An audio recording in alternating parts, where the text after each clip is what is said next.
Hi viewers, welcome to our channel. ప్రస్తుతం మనతో పాటు ఇమ్మంది రామారావు గారు సీనియర్ జర్నలిస్ట్ ఉన్నారు. వారితో ఒకసారి మాట్లాడదాం. సార్ నమస్కారం. సార్ నమస్తే బాబు. సార్ మొన్నటి నుంచి కూడా ఋషికొండ ప్యాలెస్ కు సంబంధించిన వీడియోలు, ఫోటోలు సోషల్ మీడియాతో వైరల్ అయిపోతున్నాయి సార్. అంటే మరి ప్రజల డబ్బును ఇంత వృధా చేసేసారు అని చెప్పేసి టీడీపీ ఒక నరేషన్ తీసుకురావడం మనం చూస్తున్నాం. అంత వృధా చేసేసారని చెప్పేసి ఆ వీడియోలన్నింటినీ కూడా మన సోషల్ మీడియాలో వదిలేస్తారు. ఇప్పుడు దాని పట్ల వైసీపీ వాళ్ళు ట్వీట్ చేస్తారు, అదంతా ప్రభుత్వం సంబంధించినదే, సో దాన్ని మీరు ఎలా యూజ్ చేసుకోవాలంటే అలా యూజ్ చేసుకోవచ్చు, అంతేగాని దాని లోపలికి వెళ్ళి ఫోటోలు తీసినంత మాత్రాన ప్రజలకేం మేలు జరగదు, అది మీ మానసిక సంతృప్తి కొరకు మాత్రమే ఇదైతుంది తప్పితే మేలు అయితే ప్రజలకు ఉండదు అని వాళ్ళు అంటున్నారు సార్. అసలు ఋషికొండ ప్యాలెస్ కు అంత ఖర్చు ఎందుకు పెట్టారు, దానిపైన మీ ఒపీనియన్ సార్? ఇక్కడ గుడివాడ అమర్నాథ్ ఆయన ఎప్పుడు ప్రజలకి ఏ సంజాయిషి ఇచ్చుకోలేదు. ఇచ్చుకున్న సంజాయిషీలు నవ్వులు పాలైపోయాయి. అతను కూడా నవ్వులు పాలైపోయాడు. ఇటువంటి ఒక క్లిష్ట పరిస్థితుల్లో ఏ సజ్జలో ఏ విజయ సాయి రెడ్డో ఇస్తే బాగున్నావు.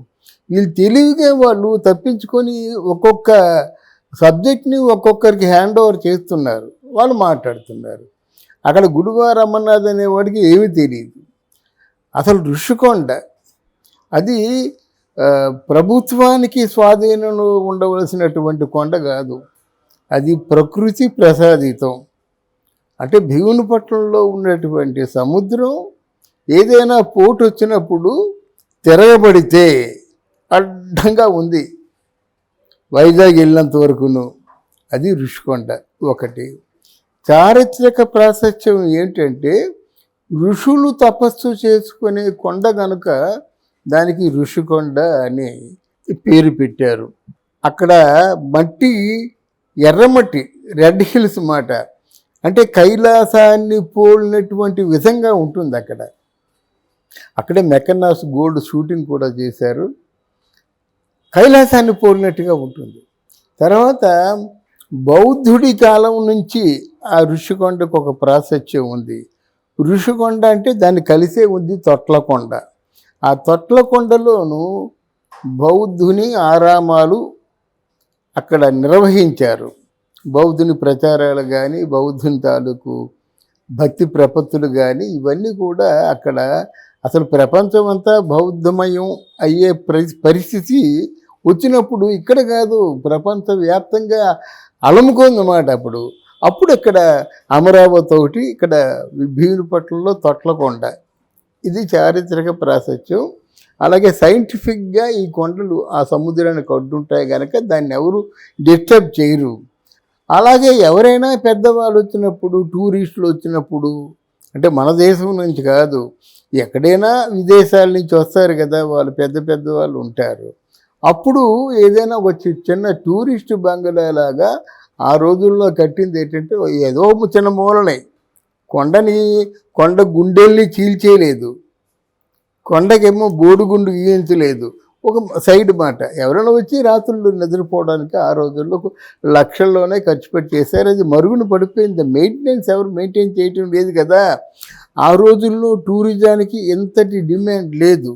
ఇప్పుడు ప్రజెంట్ జనరేషన్లోనూ టూరిజం నుంచి చాలా అమౌంట్ వస్తుంది, బాగా ఎకానమీ జనరేట్ చేసే పరిస్థితి ఏర్పడింది కనుక ఇప్పుడు అందరి కళ్ళు కూడా టూరిజం మీద పడ్డాయి. రోజా లాంటి అసమర్థురాలు కాబట్టి ఆవిడ ఏమి చేయలేకపోయింది, ఆయనకు కూడా తెలిసింది ఏమీ లేదు. అదే భీమునిపట్నం టు వైజాగ్ టూరిజం స్పాట్గా డెవలప్ చేస్తే మీకు రోజుకి కొన్ని లక్షలు వస్తాయి, నెలకు కొన్ని కోట్లు వస్తాయి, సంవత్సరానికి కొన్ని కోట్లు వస్తాయి. చాలా పెద్ద ఆదాయం అన్నమాట. అందువల్ల మరి ఆవిడ ఎవరు చేయలేదు. అక్కడ కన్స్ట్రక్షన్ కట్టడం తప్పు అని చెప్పారు. కోర్టు ముట్టుకాయలు వేసింది. జగన్మోహన్ రెడ్డి ఇంకా రాబోయే 20 సంవత్సరాల్లో నేనే సీఎం కదా, మన దగ్గరికి ఎవరు వస్తారనేటువంటి ఉద్దేశంతో కట్టేశాడు. ఆ కట్టడం మా ప్రభుత్వ భవనాలంటే దానికి ఒక సిస్టమ్ ఉంటుంది. ప్రభుత్వ భవనం అయితే 100 కోట్లు ఖర్చు పెడితే 1000 మంది ఉండేటువంటి భవనాలు కట్టుకోవచ్చు. పాలిష్డ్ తాలూకు మార్బుల్ ఇవన్నీ ఇంత రిచ్గా కట్టవలసిన అవసరం లేదు. అక్కడ ఎంత లోడ్ ఆఫ్ వర్క్ జరుగుతుంది, అక్కడ నైస్గా కట్టుకోవచ్చు. కానీ ఇంత రిచ్ 500 కోట్ల రూపాయలు విలువైనటువంటి ఆ ప్యాలెస్ని కట్టించడం మాత్రం పొరపాటే. కట్టిన వాళ్ళది పొరపాటే, కట్టించమన్న వాళ్ళది పొరపాటే. అంటే ఏమిటి, ఆయనకి ఏదో అక్కడ కూర్చొని ఆ టెర్రస్ మీద కూర్చొని ఆ సముద్రంలో ఆ కెరటాలు దూక్కుంటూ వస్తున్నట్టు చూసి ఎంజాయ్ చేయాలి, అదే అతని కోరిక. మరి అతని కోరిక అయితే అది కట్టించవచ్చు, ఏమైనా చేయొచ్చు కదా. చేసినప్పుడు తన డబ్బుతో తను కట్టించుకుంటే బాగుంటుంది. ఎప్పుడైతే ప్రభుత్వం డబ్బుతో కట్టించాడో అప్పుడే కదా ఒక సమస్య వచ్చింది. దాన్ని తెలివిగా ఏం చేశాడు, రోజా చేత, ఎవరూ లేనట్టుగా రోజా చేత ఓపెన్ చేయించాడనమాట. ఇవన్నీ దొంగతనంగా జరిగినాయి కదా. మరి దీని గురించి మాట్లాడిపోతే ఎలాగవుతుంది? ఏమిటయ్యా, ఎవరు పెర్మిషన్ ఇచ్చారు, ఎవరి దగ్గర గ్రాంట్ 500 కోట్ల రూపాయలు గ్రాంట్ శాంక్షన్ చేయాలా? అంటే మీ తాలూకు మంత్రివర్గ తీర్మానంలో ఈ గ్రాంట్ని శాంక్షన్ చేయించుకున్నారా? పోనీ ఇంతకంటే ఎక్కువ అమౌంట్ అక్కడ కేంద్రం నుంచి ఎవరైనా డబ్బు పంపించారా? పంపిస్తే ఎంత డబ్బు పంపించారు? ఈ వివరాలన్నీ ఉండాలి కదా.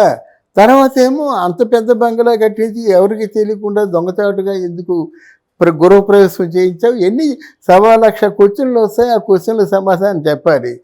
మీరు వాడుకోవచ్చని ఈయనెవరు?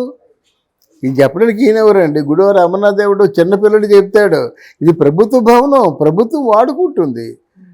అయితే ఒకటి, చంద్రబాబు నాయుడు చిన్న హెడ్ కాదు. ఆ భవనాల్లో కానీ రేపు ఫారెన్ నుంచి వచ్చేవాళ్ళు కానీ అక్కడ ఇంటర్నేషనల్ ట్రేడ్ సమ్మిట్ పెట్టేటంటే మొదలు పోతాయన్నమాట. అది ఆయన ఆల్రెడీ దృష్టిలో పెట్టేసుకున్నాడు. వీళ్ళెవరు చెప్పాల్సిన అవసరం లేదు. ప్రొసీడింగ్స్లో ఏవైనా లోపాలు ఉన్నట్టయితే వాళ్ళు చూసుకుంటారు. వాళ్ళు దేనికి వాడుకుంటారు కదా. వీళ్ళెవరు చెప్పడానికి చేయడం తప్పైనప్పుడు దాన్ని సర్దిద్దుకో. తప్పులో నుంచే ఆయన పాఠాలు నేర్చుకుంటాడు చంద్రబాబు నాయుడు. ఎక్కడ తప్పు జరిగిందో ఆ తప్పునే ఒప్పుగా చేసేటువంటి సమర్థుడు చంద్రబాబు నాయుడు. రేపొద్దు బ్రహ్మాండంగా సింగపూరు, అమెరికా, ఆస్ట్రేలియా, యూరప్ ఈ దేశాల నుంచి తప్పకుండా ఈ ట్రేడ్ వర్గాల వాళ్ళని పిలిచి మంచి బ్రహ్మాండమైన వ్యాపారం చేస్తాడు. అలాగే మీకు భీమునిపట్నం నుంచి విశాఖపట్నం వరకు బ్రహ్మాండమైన టూరిస్ట్ స్పాట్లు. అక్కడ సముద్రం ఎలా ఉంటుంది తెలిసిన, 21 అడుగులు ఎత్తుకు ఎగురుతుందండి సముద్రం. న్యాచురల్ రాక్స్, సహజ సిద్ధమైనటువంటి రాళ్ళు.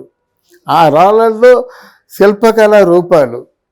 అలా చూస్తుంటే ఓ చంద్రుడిలాగా ఉంటారు, ఓ సూర్యుడిలాగా ఉంటారు, ఒక బుద్ధుల్లాగా ఉంటాడు, ఒక హనుమంతుల్లాగా ఉంటాడు. ఏంటి, వాటర్ కోరేస్తుంది కదా, ఆ కోరేస్తే ఆ రాళ్ళు అలాగ ఉంటాయి అన్నమాట. ఎవరు కూడా అక్కడ టూరిజము లేదు, టికెట్లు లేదు, కానీ రోజుకి కొన్ని వేల మంది మొత్తం ఈ బీచ్ రోడ్లంతా తిరుగుతూ ఉంటారన్నమాట. దాన్ని ఊరకనే ఎందుకు తిప్పడం? మనిషికో 100 రూపాయలు అయితే రోజుకి ఎంత అవుతుందండి? చూసుకోవాలి కదా. పండగ పబ్బం వచ్చినట్టయితే అక్కడే ఉంటారు అందరూ. సముద్ర స్నానాలు అయితే అక్కడే ఉంటారు అందరూ. ఈ మిట్లడు అంటే ఇవన్నీ చేయడం మానేసి కూర్చున్నారు. ఈరోజు ఏదైనా మాట్లాడితే దానికి ఏమైనా అర్థం ఉందా? డెఫినెట్గా వాళ్ళు ఉపయోగించుకుంటారు. డెఫినెట్గా వైసీపీ పార్టీకి తగిన శిక్ష పడుతుంది.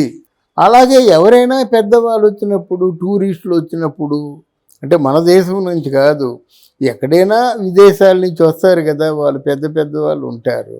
అప్పుడు ఏదైనా వచ్చి చిన్న టూరిస్ట్ బంగ్లా లాగా ఆ రోజుల్లో కట్టింది ఏంటంటే ఏదో చిన్న మూలనే